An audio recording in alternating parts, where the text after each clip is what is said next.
मोहिनी एकादशी का व्रत वैशाख मास के शुक्ल पक्ष की एकादशी को रखा जाता है। इस व्रत के महात्म्य के बारे में पद्म पुराण में बताया गया है कि इस व्रत को रखने से इस जन्म के साथ ही पूर्व जन्म के पापों से भी मुक्ति मिलती है।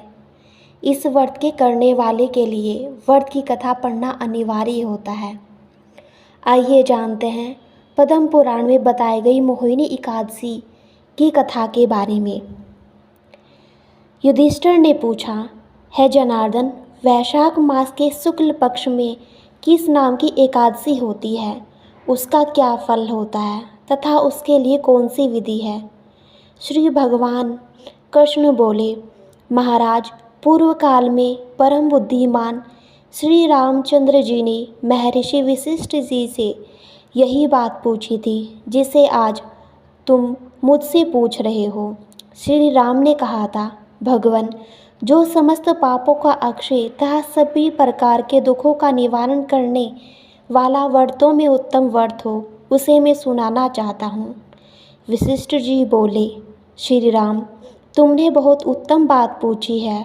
मनुष्य तुम्हारा नाम लेने से ही सब पापों से शुद्ध हो जाता है, तथापि लोगों के हित की इच्छा से मैं पवित्रों में पवित्र उत्तम व्रत का वर्णन करूँगा।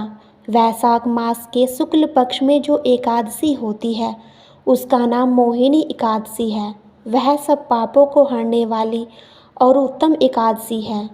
उसके व्रत के प्रभाव से मनुष्य मोह जाल तथा पातक समूह से छुटकारा पा लेता है।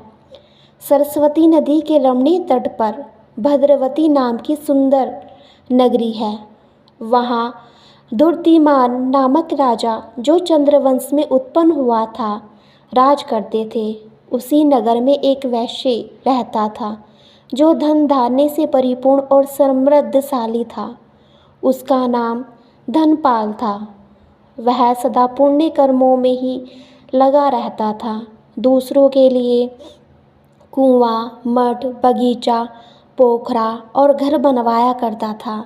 भगवान श्री विष्णु को भक्ति में उसका हार्दिक अनुराग था।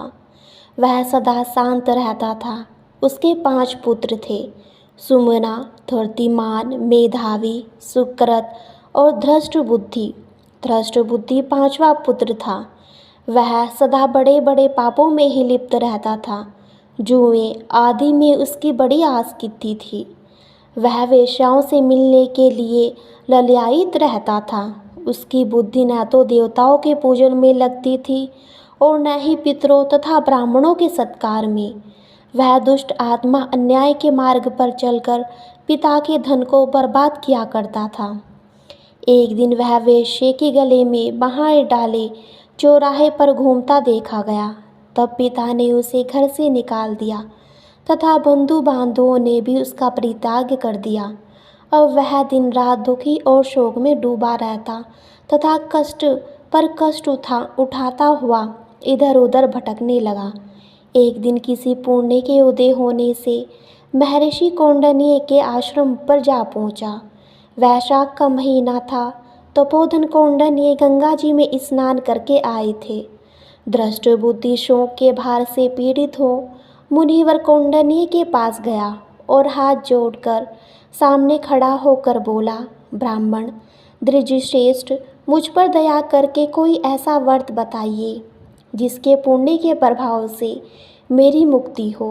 कौंडिन्य बोले, वैशाख के शुक्ल पक्ष में मोहिनी नाम से प्रसिद्ध एकादशी का व्रत करो। मोहिनी को उपवास करने पर प्राणियों के अनेक जन्मों के किए हुए मेरु पर्वत जैसे महापाप भी नष्ट हो जाते हैं। वशिष्ठ जी कहते हैं, श्री रामचंद्र मुनि का यह वचन सुनकर धृतराष्ट्र बुद्धि का चित्त प्रसन्न हो गया। उसने कौंडिन्य के उपदेशों से विधि पूर्वक मोहिनी एकादशी का व्रत किया। नरश्रेष्ठ, इस व्रत के करने से वह निष्पाप हो गया और दिव्य देह धारण कर गरुड़ पर आरूढ़ हो सब प्रकार के उपद्रव से रहित श्री विष्णु धाम को चला गया। इस प्रकार यह मोहिनी एकादशी का व्रत बहुत ही उत्तम है। इसके पढ़ने और सुनने से सहस्र गोदान का फल मिलता है। बोलिए विष्णु भगवान की जय।